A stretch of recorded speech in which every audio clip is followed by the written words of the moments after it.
하나님 말씀 보겠습니다. 하나님 말씀 고린도전서 1장 18절에서 25절 말씀입니다. 고린도전서 1장 18절에서 25절 말씀 우리 교독하도록 하겠습니다. 고린도전서 1장 18절에서 25절 말씀입니다. 십자가의 도가 멸망하는 자들에게는 미련한 것이요 구원을 받은 우리에게는 하나님의 능력이라.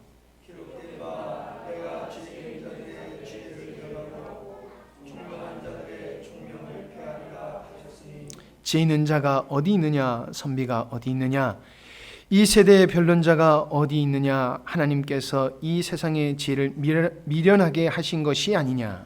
하나님의 지혜에 있어서는 이 세상이 자기 지혜로 하나님을 알지 못하므로 하나님께서 전도에 미련한 것으로 믿는 자를 구원하시기를 기뻐하셨다.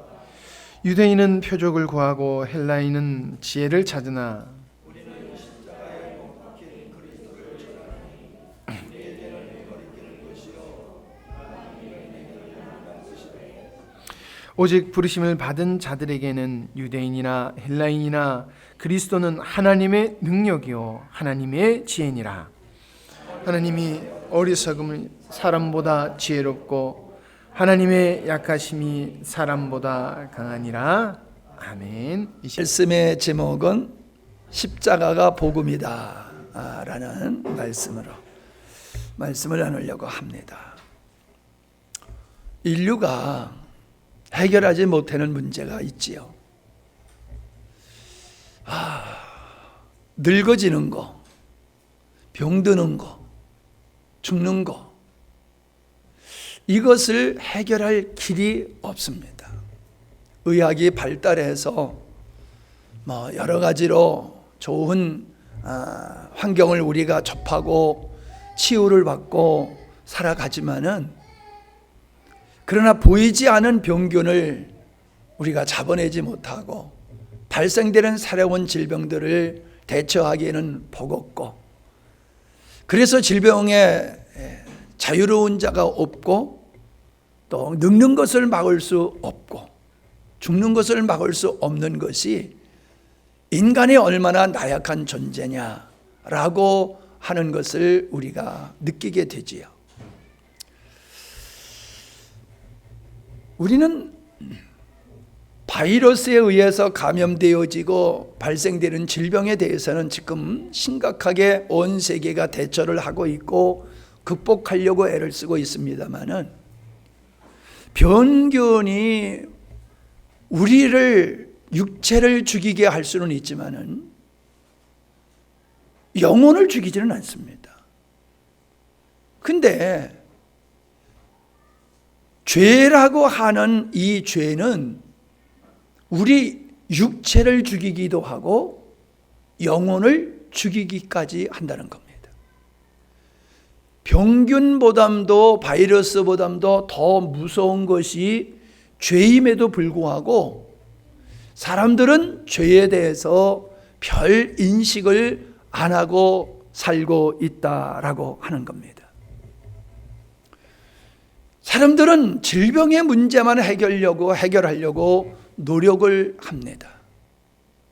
사망이 왜 인간은 사망에 이르게 되느냐라고 하는 것을 생물학적으로만 이해를 하려고 드는 거지요.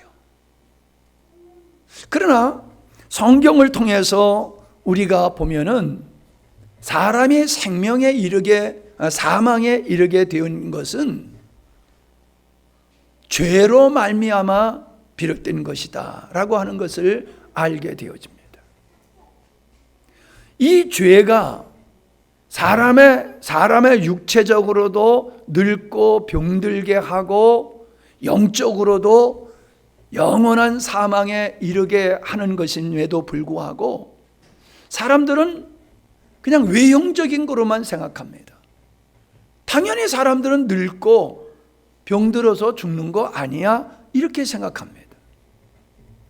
보이는 면만 보고 있는 거지요. 그 출발점이 어디 있으며 근원이 무엇이냐에 대해서 사람들은 생각하지 않는다는 겁니다. 질병은 극복하려고 그렇게 애를 쓰면서 우리의 삶 속에 저주와 불행을 갖다 주는 죄의 문제를 해결하려고 사람들은 노력하지 않습니다. 아주 외면하고 삽니다. 어떤 사람들이 질병에 걸렸을 때 그걸 외면하고 사는 사람이 있습니까? 어떻게든지 그걸 고치려고 들지요. 근데 우리의 삶 속에 모든 불행의 근원이 죄로 말미암아 시작되었다는 것을 사람들은 알지도 못하고 그걸 해결하려고 의도조차도 시도조차도 안 한다는 거예요. 그러기에 인간은 계속 불행한 가운데서 자유하지 못하는 삶을 살게 된다라고 하는 겁니다. 여러분, 죄를 교육을 시키면 죄가 근절됩니까? 법으로서 규제하고 형벌로서 다스린다고 해서 죄가 사라지는 게 아닙니다. 우리가 농사를 짓다 보면은 이 농약을 이렇게 뿌리는 경우가 있는데 옛날에는 웬만하면 다 죽어요. 근데 아주 독한 약을 뿌려도 해충들이 죽지를 않습니다. 면역력이 생겨가지고 갈수록 센 약을 줘야지만이 죽지, 그렇지 않으면 죽지 않습니다. 마치 그와 같이 인간의 죄성이라고 하는 것은 벌을 주고 법을 만들고 벌을 주면은 근절될 것 같지만은 도리어 더 사람들은 아주 더 악해지는 이런 현상들을 우리가 보고 있지 않습니까? 교육을 받지 못해서 사람들이 악한 것은 아니잖아요. 교육은 받아도 지식은 있어도 죄로부터 자유한 사람들은 없다라고 하는 것입니다. 죄의 삭은 사망이다라고 했습니다. 병균보담도 무섭고 늙는 것보담도 무서운 것, 그게 죄라고 하는 것입니다. 그러므로 인생이 행복하게 살고 아름다운 삶을 살 수 있는 것은 죄로부터 자유해야 됩니다. 여러분, 우리의 불행은 여러분의 삶을 봐도 그렇고 다른 사람의 삶을 봐도 한번 보세요. 죄 때문에 문제가 생기는 거예요. 죄 때문에. 죄 때문에 문제가 생기는 거예요. 자, 우리가 늘 나누는 말씀이지만은 한번 우리가 깊게 생각하면서 생각해 봅시다. 말씀을 들읍시다. 사람들이 일반적으로 생각하는 죄와 사망에 이르게 하는 죄가 다르다라고 하는 것을 우리는 알아야지 됩니다. 소위 사람과 사람 관계 속에서 윤리적이고 도덕적인 죄는 우리를 사망에 이르게 하지는 않습니다. 삶을 불행하게는 할 수 있을지 모르지만 사망에 이르게 하지는 않습니다. 근데 사람이 늙고 병들고 사망에 이르고 영원한 하나님의 저주에 이르게 하는 그 죄는 바로 아담의 죄에서 우리는 찾아낼 수 있다는 거지요. 아담이 지은 죄는 선악과 따먹지 말라고 하는 것을 따먹은 것이잖아요. 그걸 행위적으로 본다라고 하면은 별 큰 죄가 되지를 않는 것이지 않습니까? 그러나 의미로 본다라고 하면은 먹지 말라고 한 그 하나님을 두려워했다라고 하면은, 그분을 존경했다라고 하면은 먹지 않았을 것입니다. 먹을 것이 없어서 따먹었다라고 하면은 정상을 참작했을 것입니다. 아담이 선악과를 따먹은 것은 먹을 것이 없어서 따먹은 것이 아니라 먹을 것이 천지임에도 불구하고 하나님에 대한 경외함이 그의 마음속에서 사라짐으로 말미암아 감히 그 하나님의 말씀을 어기고 선악과를 따먹는 불순종을 하게 됐다는 사실입니다. 이것은 아담이 더 이상 나는 하나님으로부터 하나님께 매이지 아니하는, 하나님께 속한 자가 아닌 내 스스로 내 만족을 위해서 내가 살겠다라고 하는 하나님으로부터의 독립 선언인 것입니다. 더 이상 내가 당신에게 예속되지 않겠어. 내 스스로 나를 위해서 내 행복과 내 만족을 위해서 살겠어. 자, 이거 처음 듣는 얘기는 아니지요. 수없이 여러분 들으시죠. 그런데 어떻습니까? 여러분의 마음속에 정말로 이 아담의 죄와 상관없는 변화된 모습으로 살고 있습니까? 이론적으로는 알지만은 여전히 우리는 나를 목적으로 삼고 내 기준으로 내 행복을 위해서 우리는 살고 있다는 것입니다. 신앙생활조차도 나를 위해서 하는 겁니다. 천국 가기 위해서 예수 믿는 것입니다. 예. 분명한 것은 아담의 죄가 도덕과 윤리적인 문제가 아니었지만은 아담의 죄는 하나님의 권위에 관한 문제였다. 하나님의 권위를, 그 하나님의 권위를 부정하고 무시한 것이 선악과를 떠먹는 죄였다. 오늘도 우리들이 이러한 자리로부터 자유하지 못한 이유를 우리는 찾아내야 될 줄로 압니다. 우리는 분명한 것은 하나님의 목적을 위해서 지음을 받았다는 겁니다. 나는 이 말씀을 묵상을 하면서 예수님의 비유의 말씀이 생각났어요.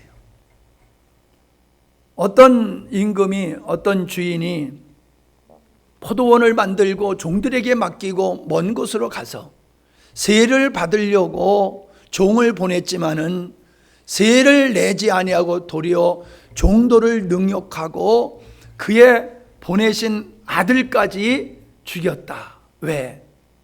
그 포도원을 자기 소유로 삼으려고 했다라고 하는 비유의 말씀입니다. 오늘 인간들은 하나님이 주신 은혜를 누리고 살아도 만족한데 도리어 그 모든 것의 주인이 자기가 되고 싶고 모든 것을 자기가 누리고 자기를 위해서 사용하려고 하는 이런 마음이 예수님의 비유의 말씀 속에도 있더라라고 하는 생각을 해 보았습니다. 자기를 위해서 사는 사망에 이르게 하는 죄된 삶은 인간이 어떤 존재인지를 모르고 모든 사람이 그렇게 사니까는 그것을 당연시 여기면서 죄인지도 모르고 그 가운데서 살고 있다라고 하는 것입니다. 예. 성경에 보면은 죄가 육체적인 사망의 원인이기도 하지만은 영원한 사망에 이르게 하는 요인이다라고 말하고 있지 않습니까? 그 영원한 사망이 뭡니까? 성경에서 계속 얘기하고 있는 사망이라고 하는 것은 육체의 죽음을 얘기하는 것이 아니지요. 하나님과 상관없는 상태를 말하는 것입니다. 이런 사람은 하나님 나라에 들어갈 수 없고 영원한 마귀를 위한 불못에 처할 수밖에 없음을 성경은 말씀하고 있다는 것입니다. 죄라고 하는 것은 법을 어기는 불법의 행위를 말하는 것이지요. 그러나 성경이 죄를 정의하는 것을 우리는 그것을 받아들여야지 비로소 복음적인 십자가 복음적인 신앙이 되는 겁니다. 세상이 규정하는 죄가 아니라 성경의 사망에 이르는 죄가 무엇인지를 정의하는 것, 그것을 받아들이는 것이 이게 구원의 믿음이고 이것이 십자가의 신앙이다라고 하는 것입니다. 자, 예수님이 십자가에 달리심이 내게 복음이 되려고 한다라고 하면은 먼저 내가 멸망을 받아야 하는 죄인임을 인정하는 것이 전제되어야 된다는 거예요. 배불른 사람에게 진수성찬은 별 의미가 없습니다. 예수님의 죽음이 우리에게 복이다. 복된 소식이다. 여러분, 죽음은 모든 것을 끝장내는 건데 그 죽음이 모든 것을 끝내는 것이 어떻게 우리에게 복이 될 수가 있는 겁니까? 사람들은 그게 이해가 안 되지요. 그러니까 아예 관심을 갖지를 않습니다. 그러나 예수님의 죽음은 우리가 생각하는 그런 사망이 아닙니다. 예수님의 죽음은 인간이 가지고 있는 인류가 해결하지 못하는 문제를 해결하기 위한 죽음이셨습니다. 그러기에 예수님의 죽음은 안타까운 것이었지만은 죄의 종되어 멸망에 이를 수밖에 없는 인간의 입장에서는 얼마나 그것이 희소식인지 모릅니다. 우리는 내가 죄인이라고 하는 것을 어떻게 인식을 합니까? 내가 살아가는 삶 속에서 행하고 있는 죄된 행위를 보면서 내가 죄인이로구나 하는 거지요. 사람들은 죄를 지으니까 죄인이라고 말합니다. 그러나 성경은 우리가 죄인이기 때문에 죄를 짓는 거라고 말합니다. 우리는 행위로는 사람을 죽이지 않아도 마음속으로 사람을 미워하는, 증오하는 이러한 악함이 우리 안에 있는 것을 누구나 양심적으로 다 알 수가 있습니다. 하나님의 의의를 이루지 못하는 자기의 연약함을 사람들은 알고 있어요. 이거를 인정해야지 예수님의 십자가가 이 문제를 해결하기 위한 하나님의 방법이었다라고 하는 것을 깨닫고 믿게 되는 것이다 라고 하는 것입니다. 우리는 예수님의 죽음이 어쩔 수 없는 죽음이라고 하면은 예수님의 죽음의 의미는 없지요. 그렇다고 하면 우리 죽음이나 동일하지요. 그러나 예수님은 스스로 자기 자신을 죽음에 내어 놓으셨다라고 하는 것입니다. 그것은 아버지의 뜻을 이루기 위함이셨습니다. 아버지 하나님께서 인류의 죄를 사하시고 사함받은 그들을 하나님의 사랑의 대상인 자녀로 삼으시려고 하는 하나님의 구원의 방법을 예수님은 하셨습니다.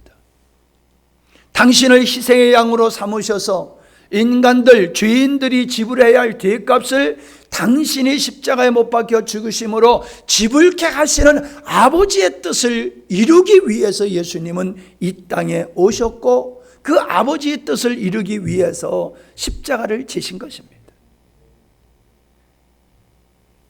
어쩔 수 없이 십자가를 진 게 아니에요. 그래서 성경에 보면 때가 되심에 예수님이 성육신하여 이 땅에 오셨다. 예수님도 때가 되지 않았을 때는 죽음을 받아들이지 않으셨어요. 예수님은 유월절에 죽으셔야 됐어요.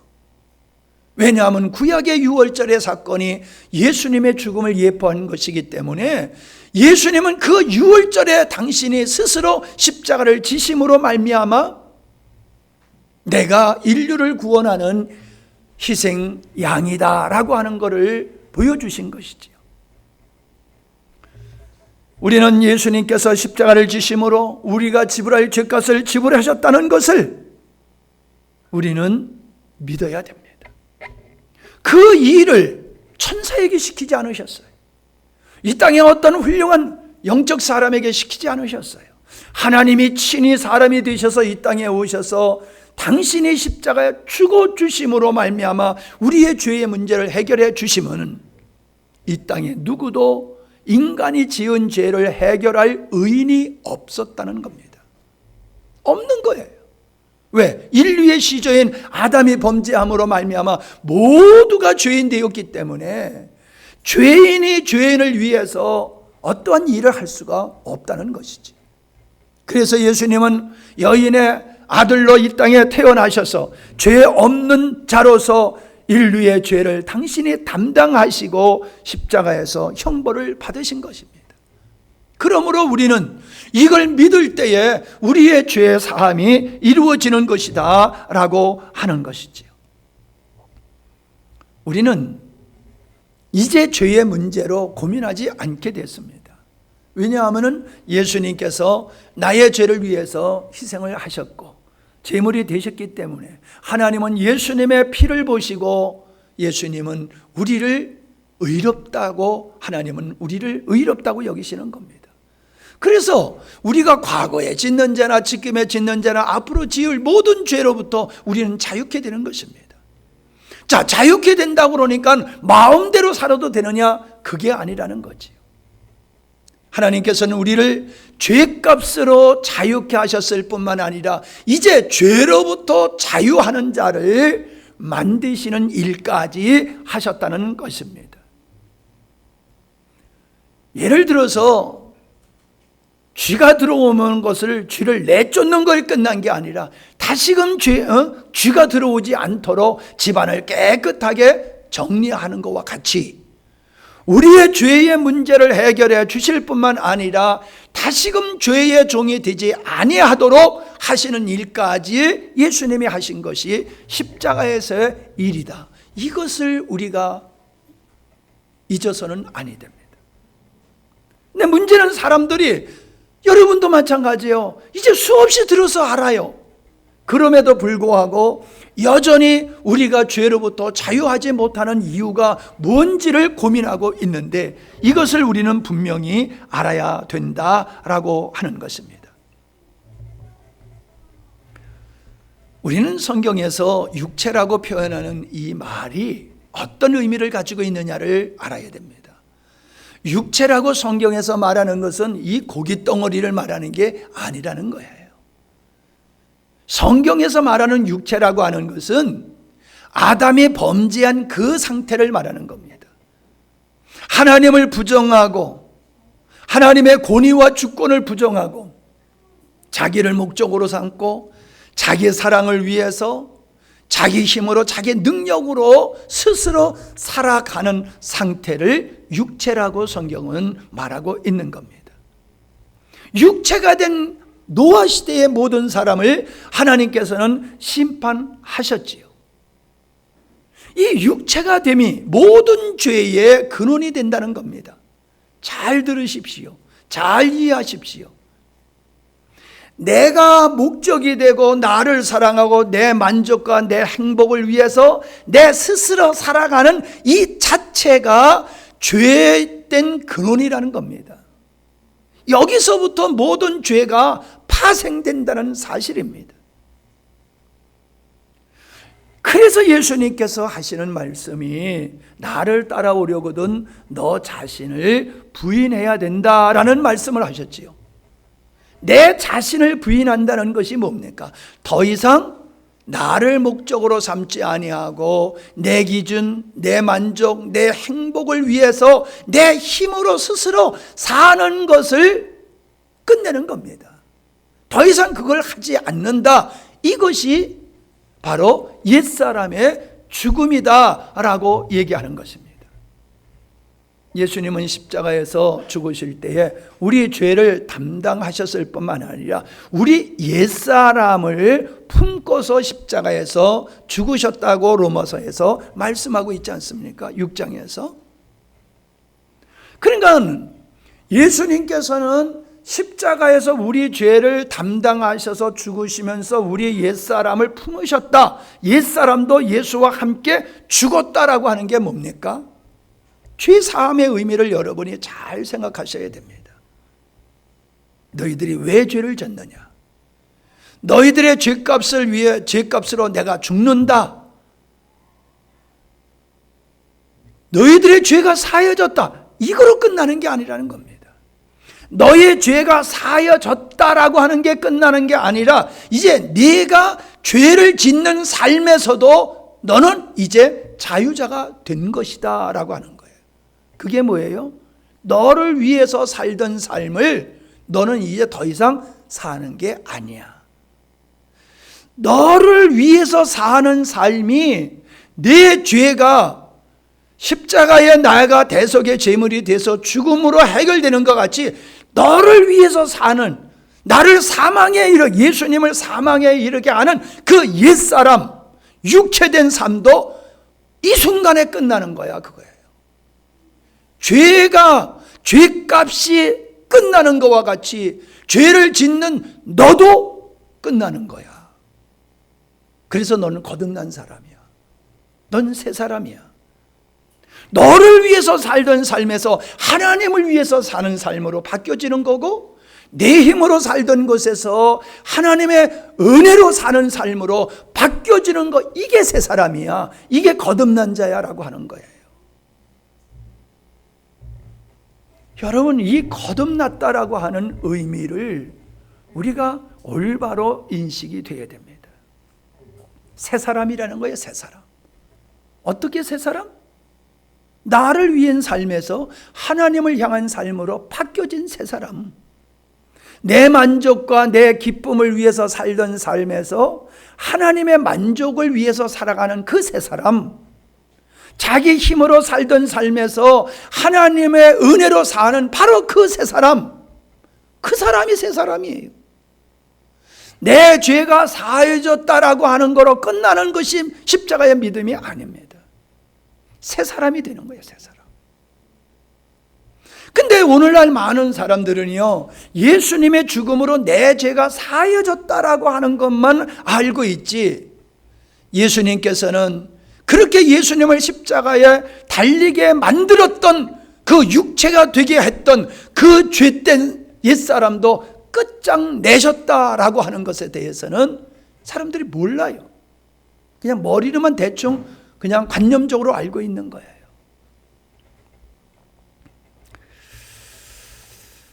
저는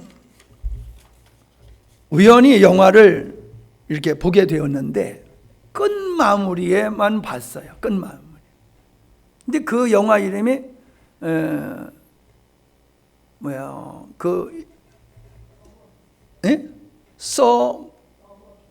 서머비스. 그 사람의 이름이에요. 서머비스라는 게 사람의 이름인데, 그걸 좀 같이 동영상을 봤으면 좋겠는데 한번 여러분이 찾아서 한번 보실 수 있으면 좋을 것 같아요. 나도 앞에 못 보고 두 번을 봤는데 이상하게 그 뒷모습만 방영이 될 때 그때를 이렇게 보게 됐어요. 근데 이 서머비스라는 사람이 결혼 생활을 하면서 아이를 하나 낳고 남북 전쟁이 되어가지고 징집이 돼서 전쟁에 나갔어요. 근데 이 사람이 뭐 그렇게 행복한 삶을 살거나 주위에서 칭찬받는 그런 삶을 못 살았던 것 같아요. 근데 이 사람이 전쟁이 끝났는데도 안 돌아오는 거예요. 몇 년이 지났는데도 안 돌아오는 거예요. 근데 몇 년이 지난 후에 그 사람이 돌아온 거예요. 이 사람이 돌아와가지고는 아주 변화된 사람이 돼가지고 얼마나 흑인들을 인권을 존중하고 그들을 대변하고 그들의 행복을 위해서 헌신하고 동네 사람들을 얼마나 잘 섬기고 신앙생활을 잘했는지 온 마을 사람들이 그분을 존경하고 좋아하는 거예요.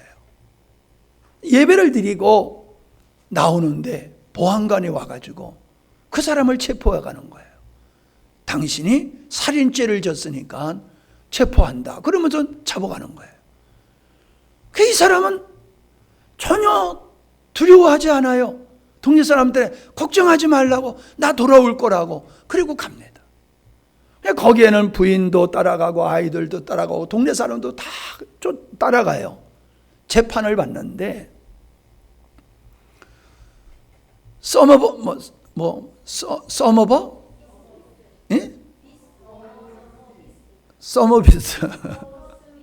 예? 서머스비. 서머스비. 여러분도 보셨나 보다. 본 사람이 손 들어봐요.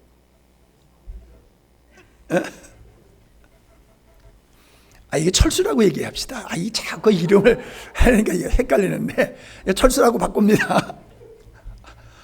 이 철수 씨가 재판을 받는데 증인들이 나와서 하는 걸 보니까 진짜 살인을 저지른 거예요. 근데 부인이 이 사람을 딸까지 낳았어요. 이제 다시 돌아와가지고 딸까지 낳았는데 이 사람을 구명하기 위해서 그 감옥에 찾아가서 당신이 진짜 누구냐라고 물어보는 거예요. 이 여자가 아는 거예요. 이 남자가 남편하고 똑같이 생겼지만은 남편이 아니라는 걸 아는 거예요. 그런데 자기한테 너무 잘하고 행복하게 살고 있고 딸까지 낳고 이렇게 재미있게 사는 이 사람이 살인죄로 이제 교수형을 받게 되니까는 이 사람을 살려내기 위해서 진짜 당신이 누구냐? 그러니까 철수가 이제 고민하는 거예요. 진짜 내가 누군지를 밝혀야 되나? 그냥 철수로 내가 살인자가 돼가지고 죽어야 되나? 이걸 고민하는 거예요. 아내한테 내가 누구라고 하는 걸 밝히려고 하다가 다시 입을 다뭅니다. 그리고 다시 재판을 받아요. 재판을 받을 때에 이 사람은 자기가 그 부인이 나와가지고 저 사람은 내 남편이 아냅니다라고 변론을 하는 거예요. 그냥 난리가 일어난 거지요. 자기 남편을 보고 남편이 아니라고 그러니까. 당신의 남편이 아닌 것을 증명해라라고 해가지고 증인들을 세웠는데 이 철수가 과거에 아주 못된 사람이었어요. 못된 짓을 해가지고 도망을 간 거예요. 도망을 가가지고 감옥에서 그 철수가 서머스비를 만난 거예요. 예. 그래가지고 그 감옥에서 4년 동안 있으면서 너무나도 자기하고 똑같이 쌍둥이같이 닮은 그 사람하고 지내다 보니까는 모든 걸 다 알게 된 거예요. 얘기를 들어가지고. 근데 그 사람이 죽었어요. 그래서 자기가 장례를 치르고 자기가 나와서 그 죽은 사람의 노릇을 하고 있는 거예요. 이 여자는 아는 거예요. 부인은. 이 남자가 자기 부인이 자기 본 남편이 아니라는 걸 아는 거예요. 그럼에도 불구하고 부정하기 싫어서 그걸 인정을 하면서 살았었는데 이가 이제 교수형으로 죽게 되니까는 그 사람이 진짜 내 남편이 아니라고 하는 거, 살인자가 아니라고 하는 거를 밝히는 거예요. 뭐 시간이 많이 가니까 이제 뭐 다 생략해서 왜 그렇게 하느냐 하면은 당신의 과거에 그렇게 못된 사람이었지만은 그 죄값은 사망의 사형은 안 받게 된다는 거지요. 교수형은 안 받게 된다는 거지요. 근데 당신이 진짜 내 남편으로서 끝까지 주장하게 되면 당신은 내 남편이 살인죄를 지은 그것 때문에 당신은 죽게 된다. 그러니까는 당신은 당신의 본연의 자기의 정체성을 밝히고 사형을 면하라고 하는 이걸 이 부인은 계속 주장하는 거예요. 판사도 그러는 거예요. 근데 이 사람이요, 나에게 감동이 된 게 뭐냐 하면은 그분이 아내한테 얘기를 해요. 나는 과거에 그 사람 안으로 또 돌아가기 싫다는 거예요. 나는 당신의 남편을 만나서 내가 당신의 남편으로서 살기로 결정할 때 나의 옛사람은 죽었다는 거예요. 나는 철저하게 당신의 남편으로서 살겠다는 거예요. 그래서 당신의 남편이 살인을 저질렀고 그것 때문에 내가 죽는다 할지라도 나는 그냥 죽겠다는 거예요. 더 이상 난 과거로 돌아가고 싶지 않다는 거예요. 그리고 당신의 남편으로서 내가 지금까지 해온 이 모든 것을 무너뜨리기를 싫다는 거지요. 그러면서 끝까지 도리어 자기의 아내를 설득을 해가지고 자기가 그냥 서머스비로 교수형을 당하고 죽는 거예요. 나는 이걸 보면서요 얼마나 감동이 되는지 몰라요. 과거의 자기로 돌아가기 싫어. 그리고 나는 새 사람으로 지금까지 살아왔다는 거예요. 그리고 자기가 지금까지 그렇게 살아온 이 삶을 망가뜨리고 싶지 않다는 거예요. 부인을 불행하게 만들고 자기가 낳은 딸을 불행하게 만들고 싶지 않고 경제적으로도 어려운 일을 당하게 하지 않기 위해서 내가 죽겠다. 그냥 내가 당신의 본 남편의 그 살인 죄인이 되어서 내가 죽음으로 모든 주변의 사람들의 행복을 내가 지키겠다. 그러면서 죽더라고요.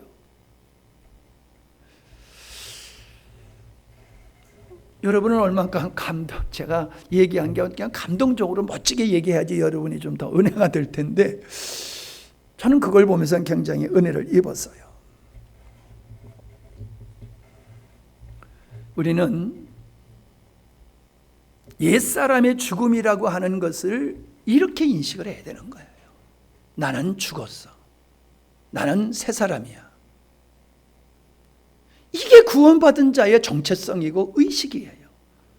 내가 새 사람이 되어서 겪게 되어지는 어떠한 불이익과 고난과 역경이 온다 할지라도 나는 옛사람으로 돌아갈 수가 없어. 나는 하나님 앞에 그리스도의 보혈로 새 사람 됨으로 나는 죽음까지라도 난 갈 거야. 그렇게 들려지는 거예요. 나는 이것이 십자가의 복음을 이야기하는 사람들의 삶이지, 입으로만 십자가 복음 얘기하면서 삶은 여전히 옛사람이 주체가 되어지는 삶을 산다라고 하면은 거기에서 무슨 하나님의 영광을 볼 수 있겠느냐라고 하는 겁니다. 나는 말세라고 하는 현상이 믿지 않는 사람들 속에서 찾기보다는 믿는 사람들 속에서 말세의 징조를 저는 봅니다. 특별히 말씀을 증거하는 분들이 성경은 얘기하는데 십자가는 빼버리는 성경을 얘기합니다. 십자가가 없는 성경 말씀을 전합니다. 여러분, 성경에서 십자가를 빼버리면은 뭐 옛날 말로 안고 없는 찐빵이에요. 기독교의 신앙의 중추적이고 기초가 되고 최고봉이 되는 게 십자가예요. 하나님의 창조의 의도를 이루시는 그 장이 바로 십자가예요. 이 십자가의 사건은 창조 사건보다도 더 위대한 사건입니다. 이 십자가로 말미암아 우리 입장에서는 사망에서 자유함을 얻게 되는 것이고, 하나님의 입장에서는 영원한 하나님의 사랑의 자녀들을 얻는 것이 십자가라는 거예요. 여러분, 도덕과 윤리적으로 사망에 짓는 죄가 사망에 이르지 않는다고 말씀드렸잖아요. 바꿔서 얘기하면 도덕과 윤리적으로 아무리 선하고 착하게 선하게 살아도 그것 때문에 구원받는 건 아니라는 거예요. 예수님의 십자가를 통해서 구원받는 거예요. 예수님의 십자가는 하나님을 부정한 것을 이제 다시금 돌려놓는 거예요. 잘 들으세요. 하나님을 부정함으로 사망에 이른 그 죄, 예수님은 그걸 바꿔놓는 거예요.